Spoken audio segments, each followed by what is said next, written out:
চাষি বন্ধু, আলুতে কতটা ভালো ফলন পাবেন সেটা নির্ভর করে সম্পূর্ণ ৭০ দিনের পরবর্তী সময়ের পরিচর্যায়। অর্থাৎ ৭০ দিন থেকে ১০০ দিন বয়স পর্যন্ত আপনি কীরকম পরিচর্যা করছেন, কীরকম মেডিসিন ব্যবহার করছেন, এই বিষয়ের উপর নির্ভর করেই আপনার আলুর ফলন নির্বাচিত হবে।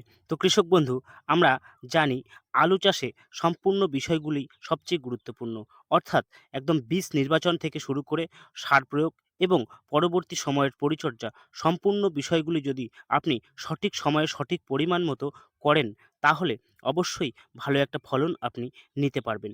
কিন্তু তার থেকেও গুরুত্বপূর্ণ বিষয় সেটি হচ্ছে আলুর শেষ পর্যায়ে অর্থাৎ ৭০ দিনের পরবর্তী সময়ে কিভাবে পরিচর্যা করছেন, এটিই হচ্ছে সবথেকে গুরুত্বপূর্ণ বিষয়। আপনি প্রথম দিকে ভালো মানের বীজ নির্বাচন করেছেন, বীজ জমিতে বসানোর আগে পর্যাপ্ত পরিমাণে সার ব্যবহার করে জমি তৈরি করেছেন, সময় মতো জলসেচ দিয়েছেন এবং সঠিক পরিমাণে সঠিক সময়ে ছত্রাকনাশক এবং কীটনাশক সম্পূর্ণ মেডিসিন ব্যবহার করেছেন। তারপরেও কিন্তু আপনি পর্যাপ্ত ফলন থেকে বিরত থাকতে পারেন যদি শেষ পর্যায়ে অর্থাৎ ৭০ দিনের পরবর্তী সময়গুলোতে আপনি সঠিক পরিচর্যা না করেন।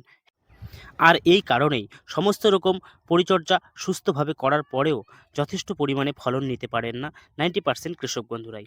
হ্যাঁ, এই 90% কৃষক বন্ধুর মধ্যে আপনিও একজন হতে পারেন। কারণ বাকিদের মতো আপনিও যদি আলুর শেষ পর্যায়ে এসে অর্থাৎ ৭০ দিনের পরবর্তী সময়ের পরিচর্যায় এসে একই রকম ভুলগুলো করে থাকেন, তাহলে আপনিও প্রতি বিঘায় ৭০ থেকে ৮০ প্যাকেটের ঊর্ধ্বে আলুর ফলন নিতে পারবেন না।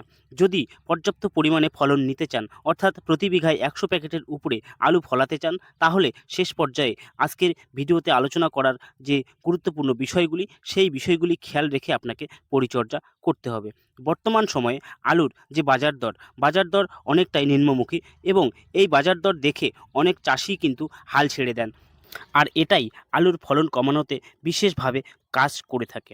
অনেক চাষিরাই রয়েছে যারা আলুর বাজার দর শুনে মানসিকভাবে ভেঙে পড়ে এবং সময় মতো সঠিক পরিমাণে ছত্রাকনাশক, কীটনাশক বা অন্যান্য মেডিসিনগুলো ব্যবহার করা ছেড়ে দেয়। যার কারণেই গাছ দ্রুত নষ্ট হয়ে যাওয়ার সম্ভাবনা থাকে এবং অনেকের গাছ নষ্ট হয়েও যায়। আর গাছ যদি বেঁচে না থাকে, কখনোই আপনি যতই ভালো বীজ লাগান, যতই ভালো সার দেন আর যতই ভালো পরিচর্যা করেন, অর্থাৎ ৯০ দিনের আগে যদি আপনার আলু গাছ নষ্ট হয়ে যায়, তাহলে কখনোই সেই জমি থেকে আপনি বিঘা প্রতি ৬০ থেকে ৭০ প্যাকেট অথবা ৮০ প্যাকেটের ঊর্ধ্বে ফলন কখনোই নিতে পারবেন না।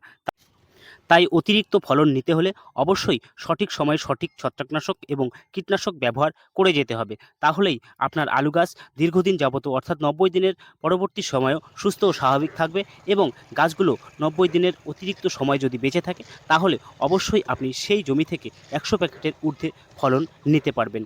আর বাজার দর সেটা আজ হয়তো খারাপ, ২ দিন পরে বা ১০ দিন পরে সেটা ঊর্ধ্বমুখী হয়ে যাবে এবং আপনার আলুর ফলন দ্রুত পরিমাণে বৃদ্ধির সাথে সাথে বাজার দরও বৃদ্ধি পেতে শুরু করবে। আর দুদিকেই আপনি আলুতে লাভবান হবেন। আর যদি বাজার দর খারাপ থাকে, এবারে আপনি আলুতে সঠিক পরিচর্যাও করছেন না, সেক্ষেত্রে আপনার আলুর ফলনও অনেকটা কমে যাবে। দুদিকেই আপনার সমস্যা দেখা দেবে। তাই অবশ্যই বাজার দরের উপর ভিত্তি করে আলুর পরিচর্যা ছেড়ে দেবেন না। এই ভুলটি কখনোই করবেন না। দ্বিতীয়ত, যে ভুলটি অনেক চাষিরাই করে থাকেন, সেটি হচ্ছে জমিতে পর্যাপ্ত পরিমাণে রস বা জল থাকে না। তারপরেও গাছ ঝিমিয়ে যখন নষ্ট হয়ে যায়, তখন পর্যন্ত জলসেচ দেওয়ার কোনো রকম চেষ্টা করে না। যার কারণে পরবর্তী সময় আলুতে ফলনে ব্যাপক ঘাটতি দেখা দেয়। তাই অবশ্যই প্রয়োজন মতো আপনি জল দেওয়ার চেষ্টা করবেন। জমি কখনোই শুকিয়ে গাছগুলোকে নষ্ট হতে দেবেন না। এবারে তৃতীয়ত যে বিষয়টি আপনাকে খেয়াল রাখতে হবে, সেটি হচ্ছে বর্তমান বাজার দরের উপর ভিত্তি করে এবং আলু গাছের অবস্থার উপর দৃষ্টি করে আপনাকে পরিচর্যা করতে হবে। অর্থাৎ আপনার আলু গাছ কতটা সুস্থ ও স্বাভাবিক রয়েছে এবং সেই গাছগুলো আরও আগামী কতদিন পর্যন্ত বেঁচে থাকতে পারে, সেই বিষয়ে ভিত্তি করেই এবং আলুর বাজার দর কী হতে পারে সেটার উপর ভিত্তি করেই আপনাকে পরিচর্যা করতে হবে। এমনও হতে পারে আগামী ৫-৭ দিনের মধ্যেই আপনি আলু বিক্রি করতে পারেন এবং এমনও হতে পারে বাজার দর খারাপ থাকার জন্য আপনি আগামী ১৫ থেকে ২০ দিন পর্যন্ত আপনার আলু ধরে রাখতে পারেন। তাই অবশ্যই অবস্থা বুঝেই আপনাকে ব্যবস্থা গ্রহণ করতে হবে। যদি আগামী ২০ থেকে ২৫ দিন আপনি আলু গাছগুলোকে টিকিয়ে রাখতে চান, তাহলে সঠিক সময়ে সঠিক পরিমাণে ছত্রাকনাশক প্রয়োগ করে যাবেন এবং তার সাথে সাথে অবশ্যই জমিতে জলসেচ দেবেন এবং তৃতীয়ত যে বিষয়টির কথা বলছিলাম, সেটি হচ্ছে কিছু গুরুত্বপূর্ণ প্রয়োজনীয় মেডিসিন ব্যবহার করা যাবে না। যদিও সেই মেডিসিনগুলোর প্রয়োজন রয়েছে, তবুও এই মেডিসিনগুলো ব্যবহার করলে গাছ দ্রুত নষ্ট হতে পারে। তাই গাছকে দীর্ঘজীবী করতে অবশ্যই আপনাকে খেয়াল রাখতে হবে, গাছে কোনো রকমভাবে ০০৫০ এই এনপিকে সারটি ব্যবহার করা যাবে না এবং তার সাথে বোরন 20% এর যে বোরন আমরা গাছে স্প্রে করি, সেই বোরনও আপনার প্রয়োগ করা যাবে না। তাহলে গাছ অনেকদিন যাবতও টিকে থাকতে পারে। বিশেষ করে আপনার জমিতে যদি রস না থাকে, অর্থাৎ জলের পরিমাণ কম থাকে, তাহলে এই মেডিসিনগুলো ব্যবহার করলে দ্রুত আপনার গাছ হলদে হয়ে নষ্ট হয়ে যাবে এবং আপনার গাছগুলো যদি জীবিত না থাকে, তাহলে কিন্তু সেই আলুর সাইজ ততটা বৃদ্ধি পাবে না।